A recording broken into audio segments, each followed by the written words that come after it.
Alam niyo po ba na ang mga Ilocano ay napakahilig sa dinengdeng? Alam naman nating mga Ilocano ay dinengdeng is life. Tara na't samahan niyo ako magluto.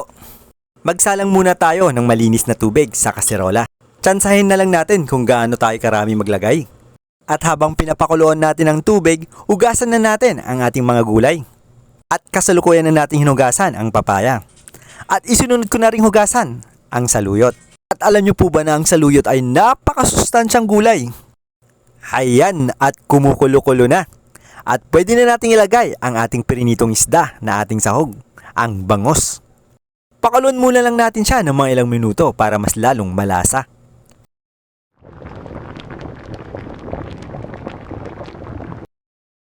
At pwede na nating ilagay ang bagoong isda. At nasa inyo na yon kung gaano kayo karami maglagay. Tsansahin nyo lang ang paglagay para hindi siya masyadong maalat. Takpan lang muna natin siya ng ilang minuto para kumulo. Tinanggal pala natin ang bangos para hindi siya madurog at iset aside muna natin. At isunod ko na rin ilagay ang gulay na papaya. Hayan, amoy pa lang pero nakakagutom na. At takpan lang muna natin ng ilang minuto para maluto ang papaya. At isunod na nating ilagay ang gulay na saluyot. At inibabaw ko na rin ang bangos na ating sahog.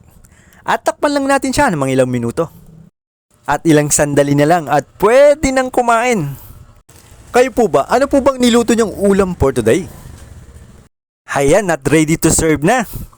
Manganin! Ako pala si Kasuki Burik Vlog, ang taong madiskarte sa pagluluto.